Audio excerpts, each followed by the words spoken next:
making sure when it runs, yeah, my memory card ran out. It should the spring should not hit anything. So that's a good sign.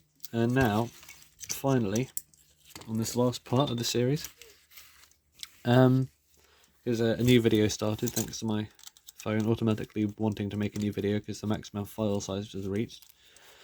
I'm going to wind it up fully.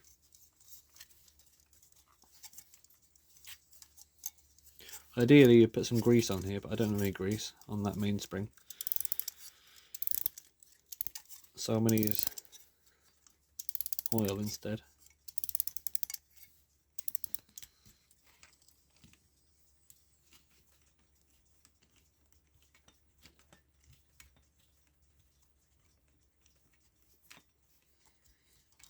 Okay. And I'm going to tighten up the balance cup to a point where it doesn't want to turn anymore.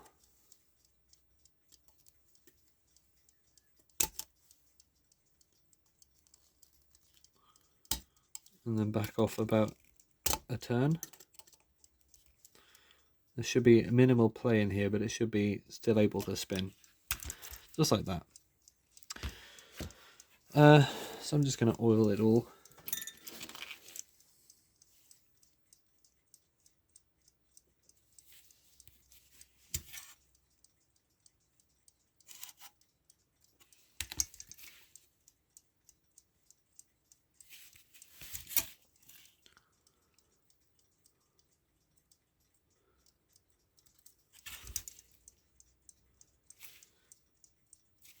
Oil on the points of the balance wheel, the pin on the balance wheel where it engages with the pallet, the teeth of the pallet or the teeth of the escape wheel,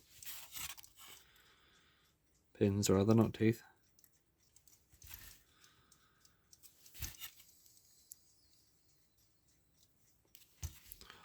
and the pivots of the wheels.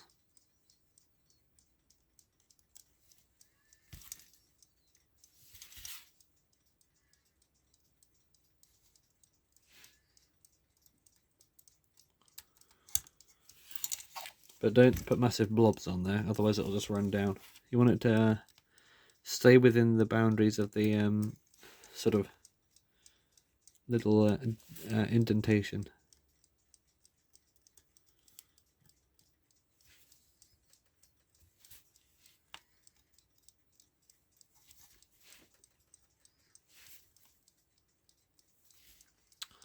Alright, that looks pretty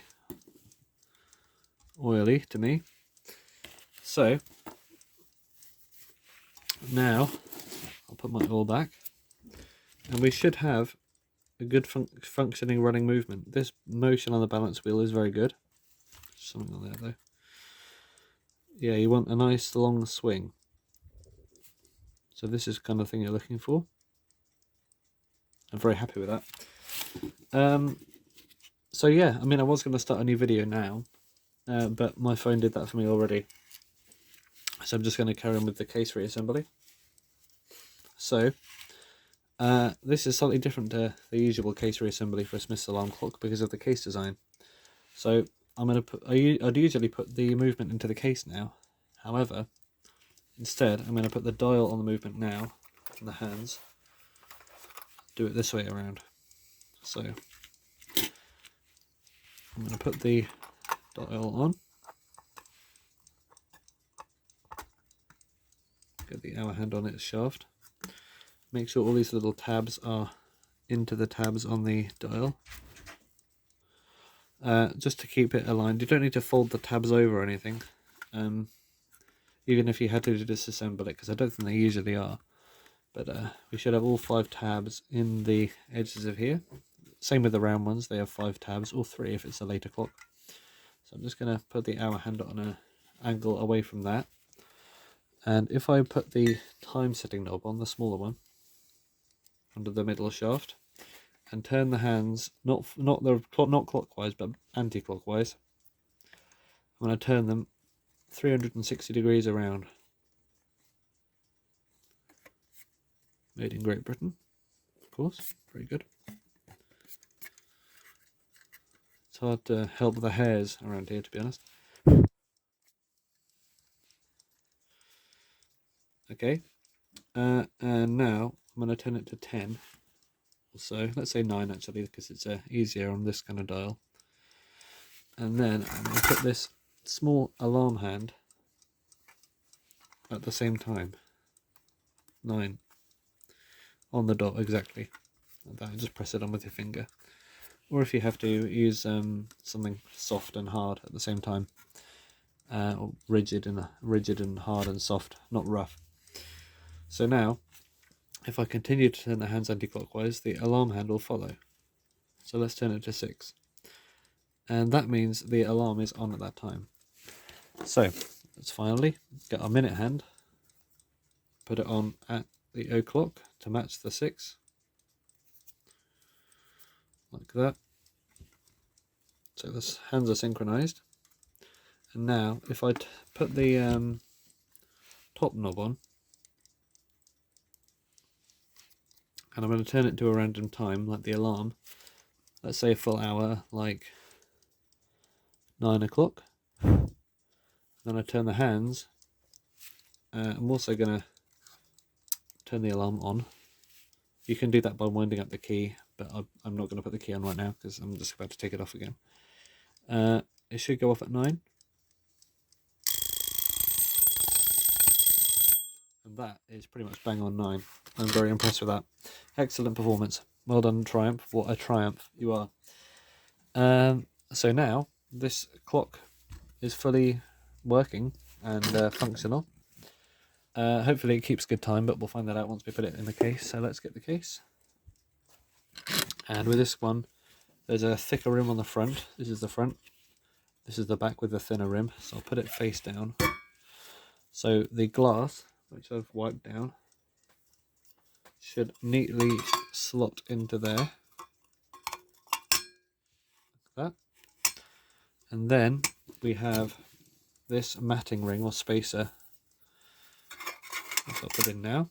And that gives the hands room to move behind the glass. And then I'll carefully, not by the dial, but by the dial pan behind it, otherwise you'll just lift the hands off again. I will fit the movement into here by putting the bottom in first, and then the top.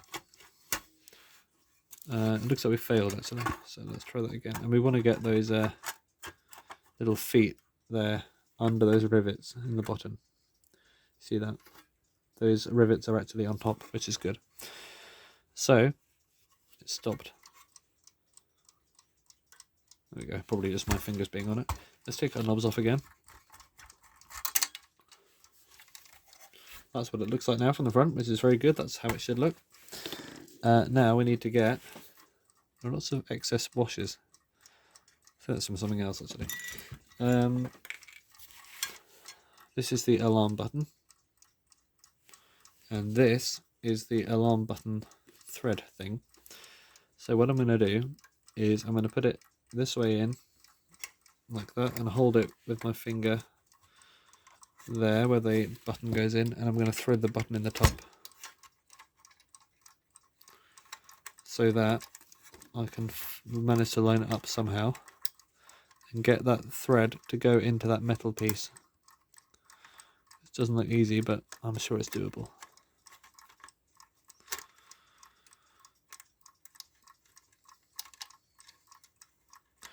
Probably would help to have some good tweezers right now.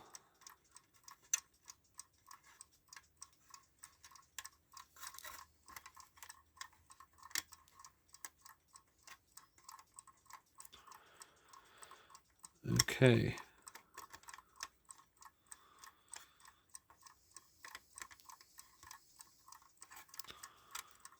Yeah, this is probably the hardest part of the whole thing. Alright, let's figure out a way to do this. Let's use pliers.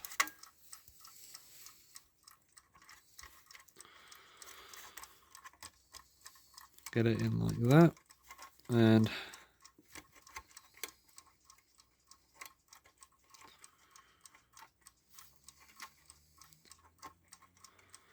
This is not exactly an easy task, getting this threaded thing in.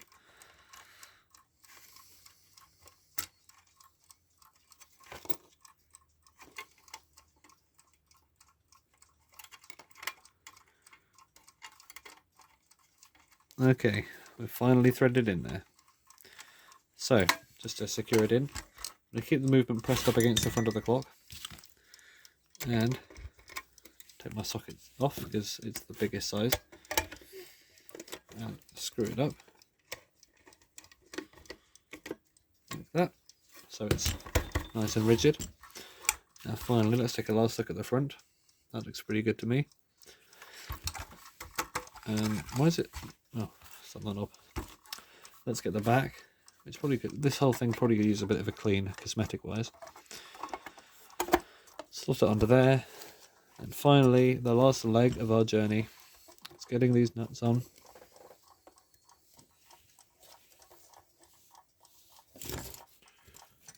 Where's the last one? Let's just use this one. It's nice and shiny, slightly out of. Doesn't look quite the part, but it'll do. Ooh. I think I must have put one of the other ones on the inside.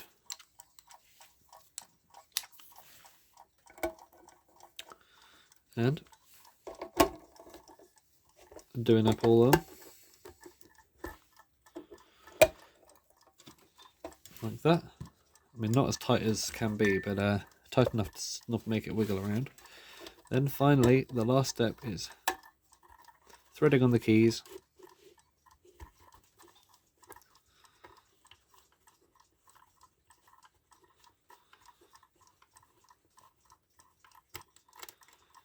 Like that. And the knobs following the direction of the arrows.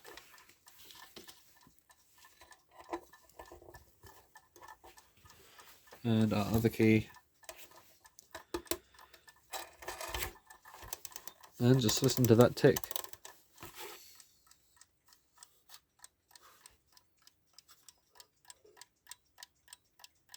Sounds pretty good, doesn't it? Yeah. Just wind up the alarm. When you wind up the alarm, the button should pop up on the top. So let's just trigger it by putting it on 12. The alarm should go off when the hands are at 12.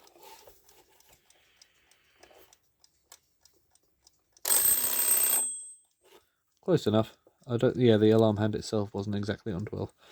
So, as again, when we wind this up, it should pop up and the alarm will ring because it's already triggered.